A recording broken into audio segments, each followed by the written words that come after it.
This is Democracy Now!, democracynow.org, The War and Peace Report. I'm Amy Goodman.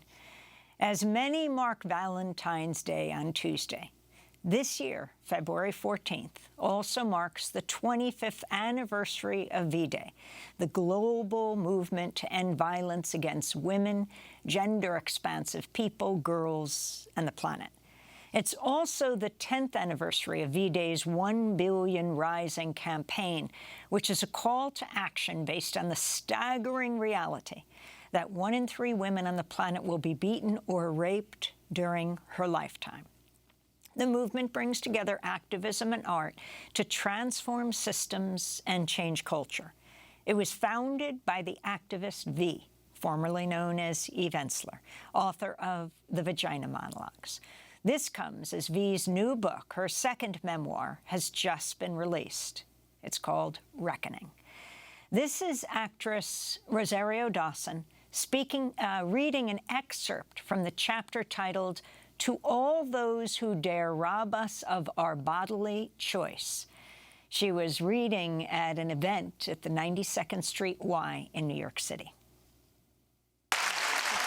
This is not a law yet, and we will never accept this ruling.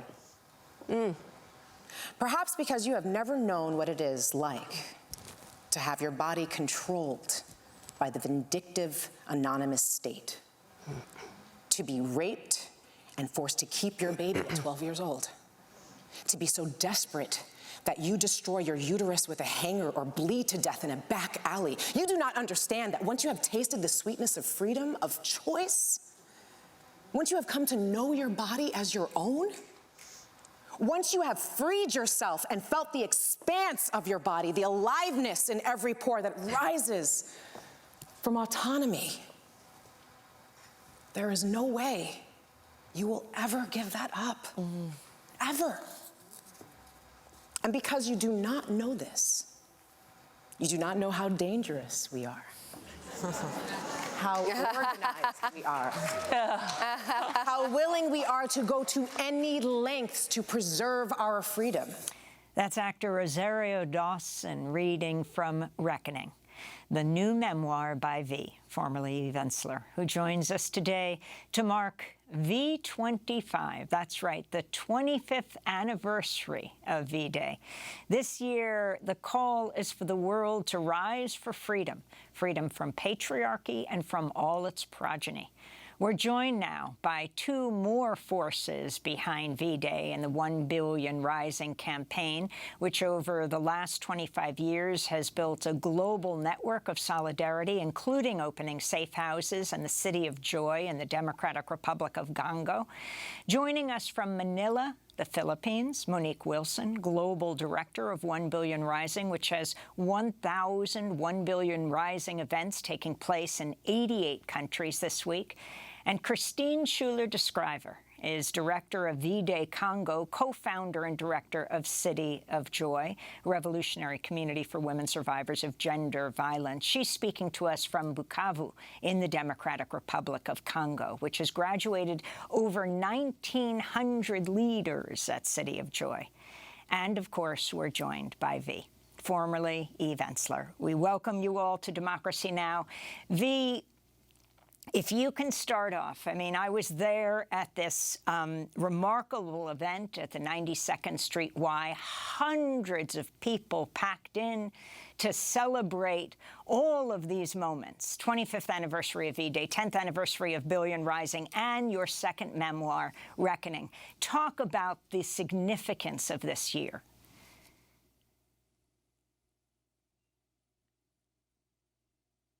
Tomorrow is the actual day of our 25th anniversary. But I want to say that it's a very emotional, political, artistic milestone. And before I begin, I just want to honor the women of Iran and Afghanistan, the women who are suffering in Congo, for being such models to all of us of freedom. And to say, you know, these 25 years are connected to a chain of warriors who came before us. But we've, you know, still may not have dismantled patriarchy or ended violence against all trans and non-binary people and women. But we certainly have made a mark. We've shifted the dialogue. We've disrupted the normal. We brought the issue to the front and center. You know, when we started, you couldn't say the word vagina. We can say it now. And we've helped make violence against women a front page issue. This movement's been instrumental in changing laws and traditions and deepened and expanded the story, understanding that we can't end violence without looking at all the intersecting violences of racism, capitalism, climate catastrophe, imperialism. And if I think about Christine and I think about Monique and I think about, we've opened safe houses in Kenya, the amazing city of joy in the DRC, the city of hope in Kabul. We supported all kinds of women telling their stories and coming back into their bodies. We've inspired thousands of high school and college students to become activists, and we've created this amazing piece with Aja Monet called Voices, written and performed by Black women. It's a beautiful soundscape that will be released this year. And we've lifted women inside and outside of prison. And we've been in solidarity, which is really so critical with communities struggling for liberation in the aftermath of Black women being murdered by the police in the U.S., with women grappling with war, femicide, workers' rights, militarism, forced migration, resource depletion in Afghanistan, Iran, Iraq, Palestine, Congo, Haiti, and Juarez, Mexico. And we've been in deep solidarity with indigenous communities from Brazil to South Dakota and those seeking asylum and safety at our borders. But most importantly, I think if I look back over these 25 years, we have built a global network of gorgeous solidarity in almost every country in the world, where activists give their lives to a world where women, trans, and non-binary people are safe, free, and empowered. And I think Monique and Christine typify the leadership and the brilliance and the solidarity of our movement. So let's go to Monique Wilson in the Philippines. I want to talk about what's happening there in your country. You're in Manila, but also you're the global director of 1 Billion Rising. You can talk about what's happening all over the world. We deliberately did this a day before Valentine's Day, V-Day, so that we could start this conversation this year around what you want to accomplish and what people are doing. Yes, I think this year is a huge celebration year, of course, because it's 10 years of 1 Billion Rising, 25 years of V-Day.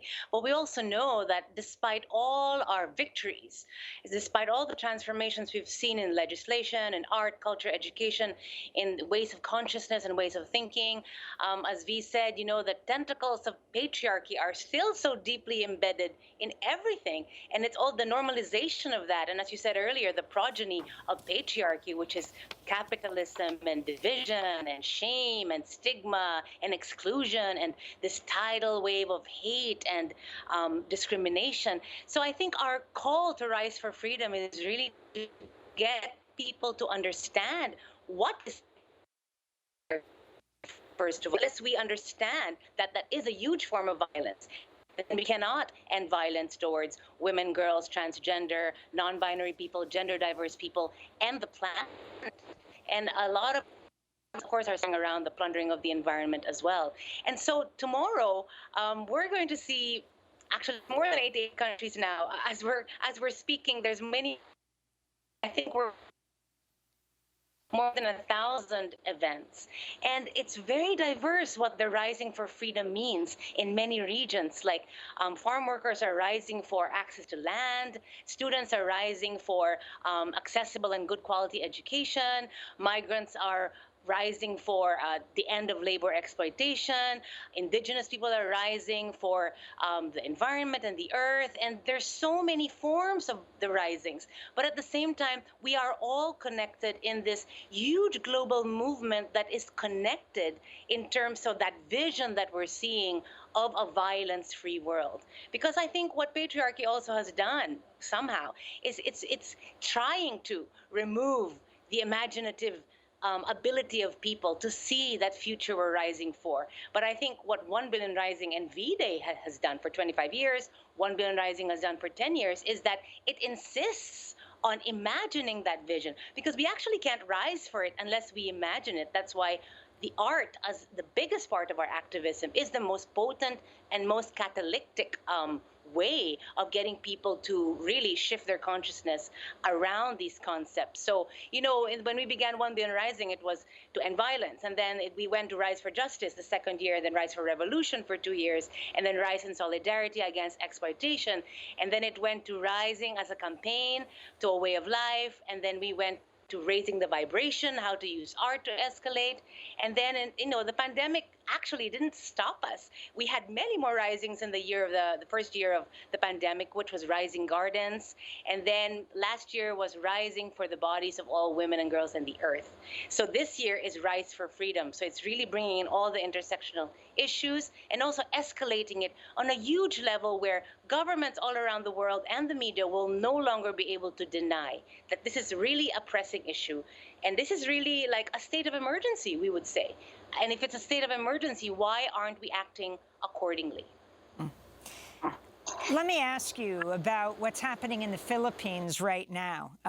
Has been in headlines because you have the Biden administration reaching an agreement with the Philippines to give the United States access to 4 more military bases in, well, the former U.S. colony, allowing the U.S. greater access to the South China Sea and Taiwan as it escalates tensions with China. I mean, there have been major protests in the Philippines around this. The connection of militarism and violence against women, Monique. Well, you see, this is, again, a progeny of patriarchy, right? Imperialism is still very much happening. We don't anymore see colonization as how it was in the imperial years, but actually there's a huge colonization of our economy and of our minds that we think we have to be tied to a superpower. And of course, the superpower, which is the U.S., of course, capitalizes on that because there's much to gain from that. We, Philippines, as a geostrategic place here in Asia for them. But at the same time, it's also our government here, every government we've had here, who has been like a puppet government of the U.S. and happily attaches itself to the imperial power that is the U.S. And because we think we can't function on our own in terms of our own sovereignty.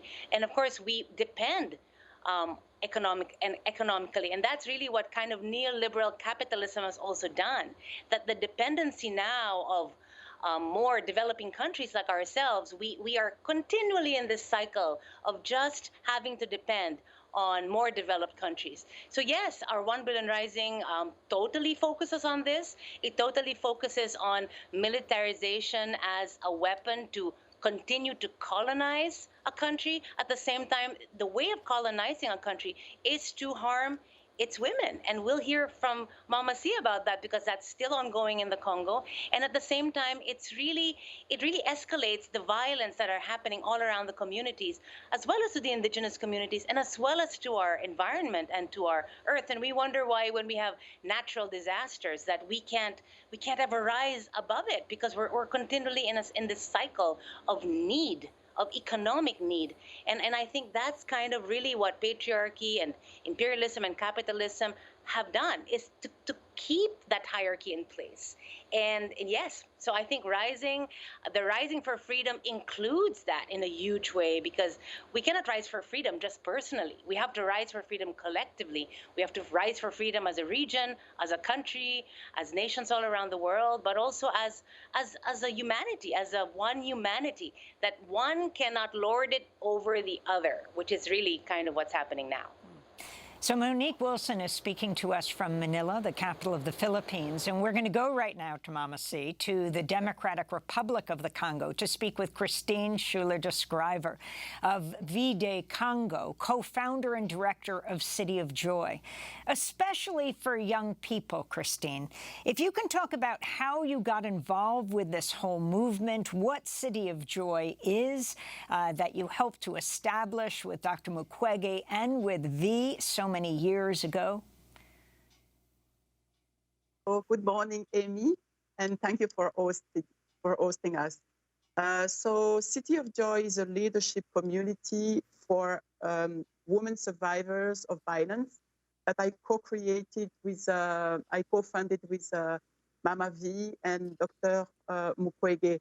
I met V in 2007 I was introduced to her by Dr. Mukwege, and by the minute I met her, I totally fell in love with her because I met a different person than all the people we received who came here during the war, but they did nothing. They just left with lots of promises. And for the first time, a woman came and asked us what we wanted. So, and I think from the time she started, to interview the women with all the respect, to bring their stories outside the country. And, women were totally destroyed. They were leaking on her. So I was like, I need to do something with them. At that time, I was kind of sick because, when you want to change things, but you can't as a human being, then I just started, with some kind of mental health. And I really think that also meeting and working with V saved my life and totally changed myself, because she let us do what we wanted and decided as a V-Day, with all the respect, just to be the wind behind our back, to let us do whatever we thought would have been good, for our people. And I don't regret my choices, because if I look at the impact of our work and how transformative it is with the girls, because it's a leadership program and emotional healing, and at the same time also we put in our program also the protection of Mother Earth. Just a reminder that Congo is the second lung of humanity. So we have all this holistic approach for the country, for the woman, and it gives me hope, because otherwise, as you know, the world doesn't care. They don't care about us. And I worked for more than a decade for a big institution. But what did we do? By the time they left, all the project collapsed. And working here with V-Day, we talk about sustainability. We have a farm. We have this city of joy, and I really see the result. I want to turn to the Nobel Peace Laureate, the Congolese gynecologist Dr. Denis Mukwege, founder of one of the only hospitals that treats victims of rape and mutilation in the DRC. In 2009, he appeared on Democracy Now! And talked about his work in the hospital, speaking through an interpreter. Lorsque nous prenons en charge les femmes à l'hôpital, when we take care of women at the ce sont hospital, des femmes qui sont non seulement these qui ont des women plaies physiques, mais elles are ont wounded aussi des traumatismes physically, but are also traumatized psychologiques. profoundly. Et vous savez, on ne peut pas comme ça And it's not comme possible une plaie just like that soigner to cure le them. trauma. Ça prend du temps. It takes time, Et parfois, très sometimes longtemps. a lot of time. Comme on ne peut pas les chasser de l'hôpital, We cannot kick them out of the hospital. on avait besoin d'un endroit So we needed a place où les femmes peuvent rester where women can stay, pour être prises en charge to sur be le plan taken care of, psychologique et pour en fait les entraîner and à une to train them réinsertion sociale sur le plan to économique, reinsert socially, mais aussi leur donner la capacité and to give de them reprendre the leur dignité, possibility and the pour être ability capables to take de care se of battre themselves dans la vie, puisque and to be ils ont able la to capacité. fight in life, because they do Et have j'ai the vu capability des of doing this. transformations I have seen amazing transformations. Un potentiel dans les femmes que je ne peux There is an pas enormous potential in Les women femmes that qui I arrivent did not imagine. complètement détruites. They arrive completely destroyed, Et luttent contre la And they vie fight. et la mort. and they fight Mais between life and après, death. vous les retrouvez avec une force. But afterwards, they have an incredible La strength. cité de la joie va leur The city donner of cette joy possibilité will give them this d'être à nouveau, possibility on peut les aider à dire on vous a to blessé, say on what a happened essayé to them, de vous détruire, to tell that people have tried to destroy them, but vous pouvez vous battre. we can tell them that they are strong and can fight. So That is Dr. Denise. That's right, the Congolese gynecologist, Dr. Denise Mukwege, founder of the Panzi Hospital, where they do operations healing women who have been raped. You, Christine, have been working so closely with him and with V. That was an interview from 2009, almost 15 years ago. Yet you say the crisis and magnitude of rape in Congo today is unbelievable. Talk about who are the forces responsible for this. First of all, I want to correct that we are not the only hospital now, because we also have Heal Africa in Goma, and also Panzi Hospital. They trained lots of doctors that they can make the same surgery or in the Democratic Republic of Congo. Yeah, and unfortunately, you know, the rape continues, and whenever I go to the hospital, you know, like the beds are full. We do have raped children. We do have old women. So it feels like never, never, never ending. And I have to say we are all so frustrated, because sometimes I think Dr. Mukwege said now is treating, you know, the third generation, like he treated the mother, the daughters, and now even the children, and it doesn't end. As you probably heard, I'm not sure, because I know that the world don't talk about what's going on here.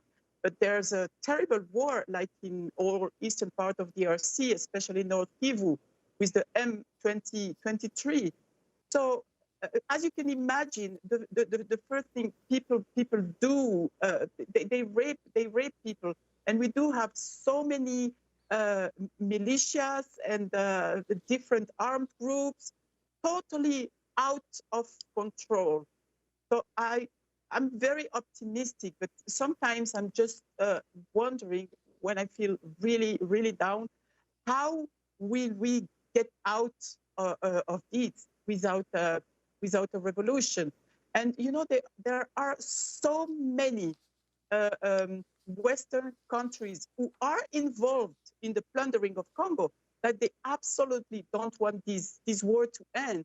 Because as long as it will be like this, you know, any people can just come and plunder whatever they want, because the country is so big and totally out of control.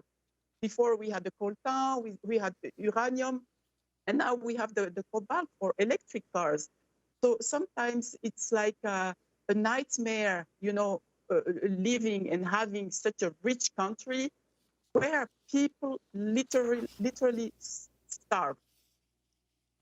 The role of the surrounding African countries, who you hold responsible and what you think needs to be done, Christine Schuler Deschryver? You know, it's very, very, very difficult for me to say, because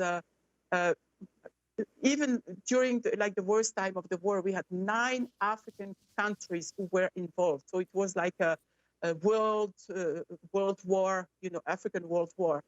And now we also have so many countries who are involved, and each one are accusing the other one. So I think it's such a mess that I don't know how we will get out of this, and also the what they call the peacekeepers. I'm sorry, I hate the word, because I don't know, what are they keeping? Really, peace. They are in DRC since more than 20 years. It cost billions and billions and billions of dollars. But we are at the same point. You can take this. You can take back all the speeches of Mukwege he made 15 years ago. It's still the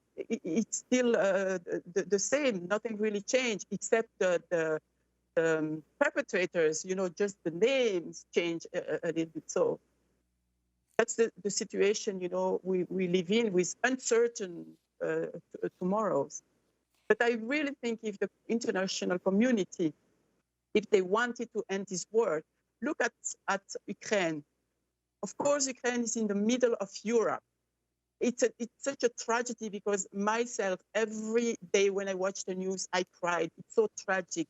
But just compare to us, because in Ukraine, it's in the middle of Europe, you have blonde people, you have white people. So people are more moved than when you see black people dying, trying, to escape and cross the Mediterranean Sea and die there. But no one cares. And then if you're lucky to reach like the Italian or the Greek coast, then they don't let us go there. But we are just fleeing, what the Western created here, the chaos. So can you imagine having peace here? Who wants to leave such a beautiful country, like even let's just talk about the Great Lake region. So they created this mess, like they created it in Iraq, in Afghanistan, in Libya, etc. And then, you have to pay the consequences. So I don't know. I'm just fed up of all these hypocrisy, and I think all lives matter. I wanted to go back to V as we listen to Christine talking about the DRC, the Democratic Republic of the Congo, the second largest country in Africa, the largest country in sub-Saharan Africa, the lack of media attention and the absolute crisis that's happening today. Your book, your second memoir, is called Reckoning. Talk about what you're reckoning with, from the personal to the global. Well, thank you, Amy. And I think this is deeply related to everything that Christine is talking about in terms of the Congo, and the fact that things keep repeating and repeating and repeating because nothing is ever reckoned with. There is never any justice. There is complete impunity of all that's gone on in the last 14 years during this war. And I think what I'm trying to address in this book, I think over the period of COVID, for those of us who were privileged enough not have to be on the front lines in hospitals and serving people, we were kind of locked in with our thoughts and our memories and our tough, in my case, some toxic nostalgia, where I had to really go in and address my life and reflect and reckon with my own personal history. At the same time as the world was at our fingertips, and in this country, we were going through several reckonings. First, there was the horrible, diabolical 9 minutes of George Floyd with a knee on his neck, and all that excavated in terms of a history that's never been reckoned with here, a history of white supremacy and people being enslaved, a history of Jim Crow and mass incarceration. And then we had the infrastructure, the fact that we had no healthcare infrastructure, or infrastructure that cares about people. And so we saw so many people dying, particularly Black and brown people, at much higher rates because there was no preparation or healthcare. And we saw our healthcare workers being sent in without wearing garbage bags and doubling up and wearing masks day after day. And then there was climate catastrophe, where the West was burning and birds were literally falling out of the sky. So we were in this both collective and personal reckoning. And I think they're always one and the same, and they're not separate for me. And I think part of what we're seeing now in this country is that reckoning began. There was a beginning of this massive uprising around white supremacy and the history, and on many issues. And what's happened since then is this fringe minority has pushed back against remembering, pushed back against our history. Look what's happening in the AP African American studies, where the schools are being taught that they can't teach certain great thinkers like Bell Hooks and Kimberly Crenshaw and Keeanga Taylor and Angela Davis, where we're saying we can't learn our history because people will be too disturbed by it. And I say in the book, I think that reckoning is the antidote to fascism. That when we remember things, when we look at our past, when we walk through the wound, which becomes a portal to another way of living and being, we actually can begin to transform that past. But if we're not about reckoning, which this country has never been about, we keep repeating it and repeating it and repeating it.